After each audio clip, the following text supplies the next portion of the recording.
Yeah, we can do that as well.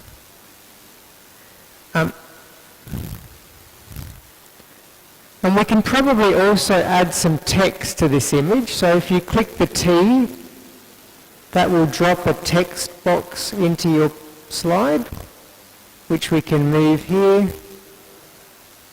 And we can also write something there, maybe for sale.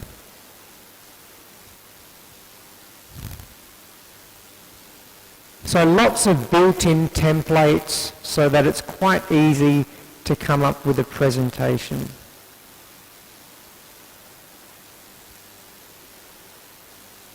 If you want to move the image in any way, you can also touch the image and with your fingers turn it around, so quite easy to do that.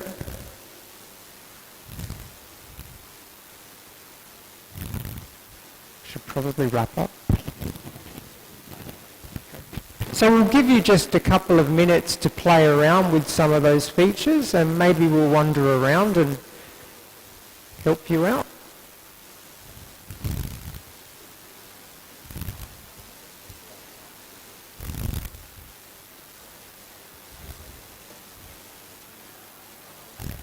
There's apparently a lot of big stars in Greece, so that's excellent. And on your device you can press play, and you can see the presentation as your students would see it, and there's only one slide, so if you click OK, that will then bring it out. Press that button there. OK. So that's great. One of the things that I'll just point out is that Keynote on the iPad will open PowerPoint presentations. So if you've created something, if you've created a presentation or you already have presentations in PowerPoint, then you don't have to throw them away. Keynote will actually open those presentations, and you can use those as a starting point. I might, if we've got 1 or 2 minutes, just show you some animation. So if you tap on the image, so I've tapped on the image of the building here in Greece, you notice that a menu comes up. Copy or cut, copy, delete, replace, lock, and animate. So let's all tap the button here that says animate.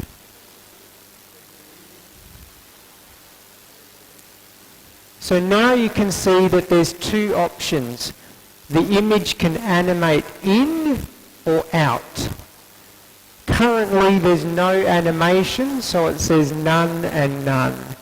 But if we press this button here, we can assign an animation to this picture. So we tap this plus button, and there's lots of built-in animation. So I'm going to press Anvil, the top one here.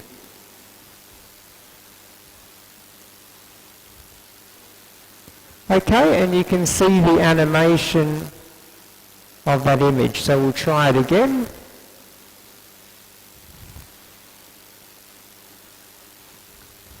Did that work on screen? Yeah. Okay, so if you're happy with that animation, you can press done. Otherwise, you can select another animation. So there's one called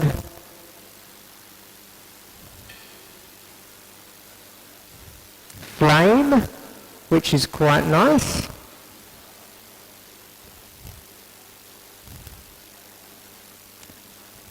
All the real estate is on fire in Greece. Fire sale, that's right. There's an animation called Sparkle.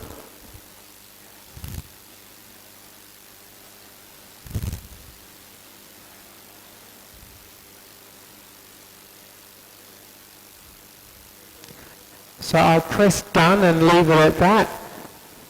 But you can see there's really powerful features built into the software. So you can create really engaging slides and use some of the animation that Tim and I are using in our presentations really quickly and really simply and really effectively in class. That's about it. So we'll give you just a minute to wrap up there, and I think I'll hand it back to Tim.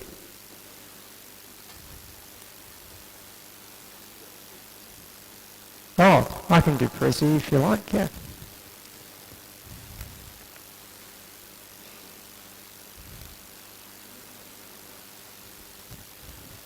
Okay, so Keynote is a great way of preparing presentations for the iPad, and not just presentations in a lecture. You can also create Keynote presentations for tutorial sessions and for lab sessions. So we're hoping later today that groups of you will actually create some really nice presentations for tomorrow's lab using Keynote.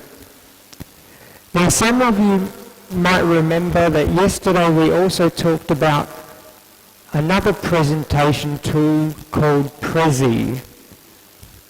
So you don't have this on your iPads, but I thought I would just briefly share this with you. So Prezi, is a cloud-based presentation software, and it allows you to basically tell a story in your presentation. And the effect is very different to a PowerPoint or a Keynote presentation because it's non-linear.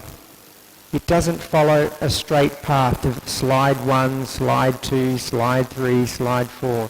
If you want to tell a story and be a little bit different and move around, then Prezi is a great way to do this.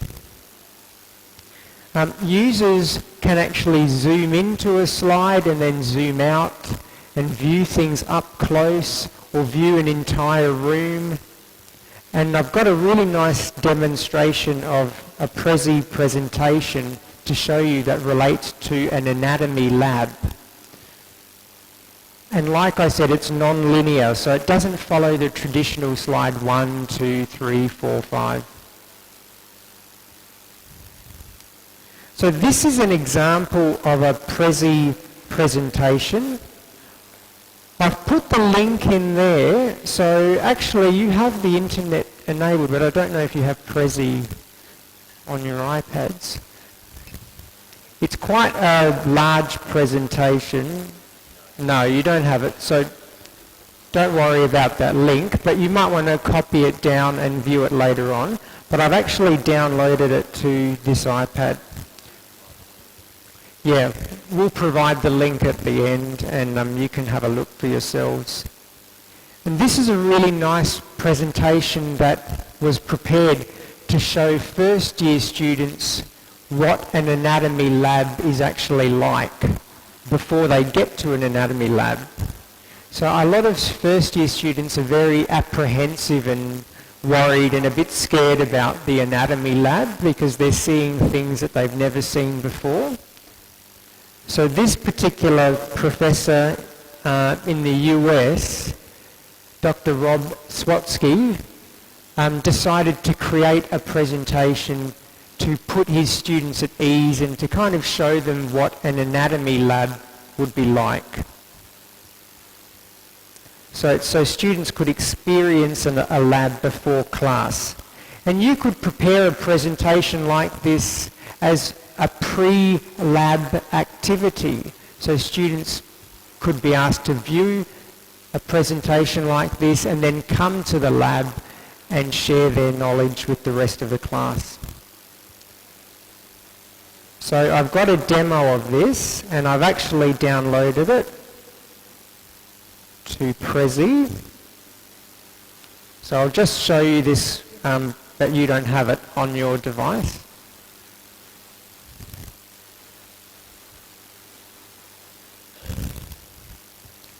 Okay, so it starts off a lot like a regular presentation, but what this particular doctor has done is take a photo of his anatomy lab, and when students press next, you see pictures appear,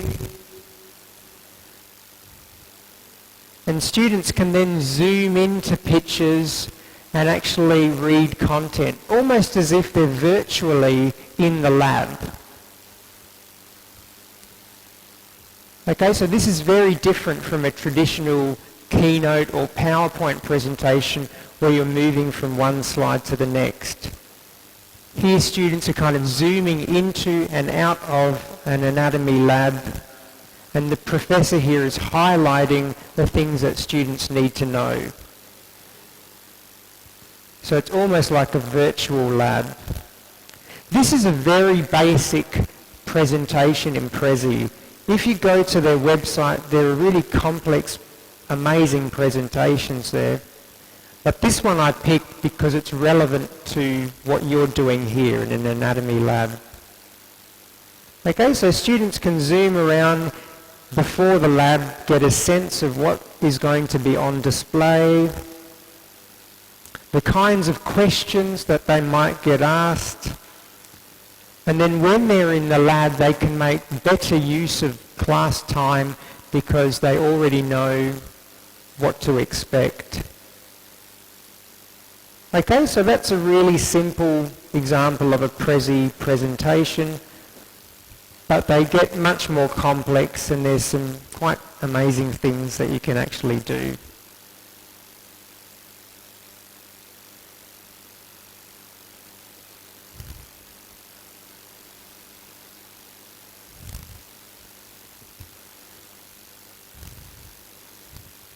Okay, so now I'll hand it over to Tim. Oh, no, it's still me. Apologies, you have me for a few more minutes. So yesterday we talked about how the iPad can be used in terms of the tutor, lecturer, course coordinator, administrator, clinician and student. When I talked about the tutor, I showed you an app called Attendance. I just wanted to point out beforehand that yesterday I talked a lot about the fact that preparing materials for the iPad means that they're flexible materials. You know, students can use them, access them 24 hours a day, 7 days a week, whether they're at home, whether they're at university. So flexibility is a good thing, but sometimes we do want students to attend class. So at my university and Tim's, labs and tutorials are compulsory, mandatory. Okay, it helps to foster good work habits. It teaches students responsibility. They're forced to engage with other people, so they develop social skills. So flexibility is great, providing resources that are online and available all the time, but it's also really important that students come to class and actually develop these skills. So for me, attendance at compulsory sessions is really important. I make labs and tutes compulsory for this reason. But in my course there are 420 students, there are 26 different tutorials a week, 5 different labs a week. Managing, recording student attendance is difficult. So yesterday I pointed out that I used an app called Attendance 2 to do all of this. So I thought I would just show you how to do this. Now, you don't have this app here, so I will show you how easy it is to do. So this is the app, what it looks like. It's called Attendance. And this is the kind of thing that you can do in your own classes, especially if you want to, eliminate all the paperwork and make life much easier for yourself. The first thing that you would need to do is create a class list. I have a class list, so who's in my class, and I've actually saved that to Dropbox, but you could email it to yourself. It's quite easy. So I'm just going to collect mine from... Oh no, the first thing I'm going to do is set up a class. So if I press this button, I will call this class, say, Human Biology Lab. Okay, so we have a class called Human Biology Lab. Now who's in the class? Maybe there are 20 students in the class. So I'll tap on this class and I will import my class list from Dropbox.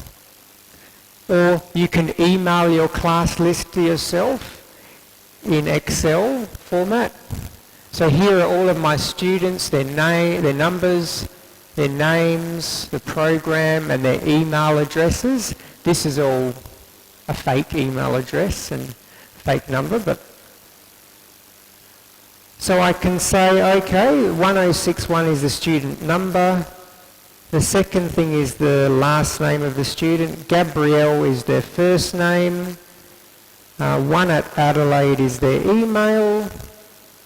And we'll import this class in. Okay, so now my class has 13 students in it. When do we meet? Maybe our labs are, let's say, meeting times here. Maybe our labs are Wednesday from 10 o'clock.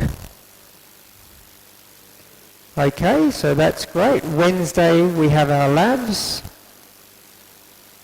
I'm going to, oops, cancel that.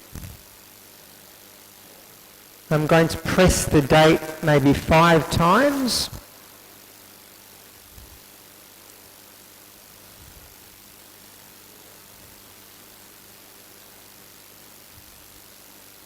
Okay, and we've now created a class list for each of the labs during the semester, and this is what my tutors see.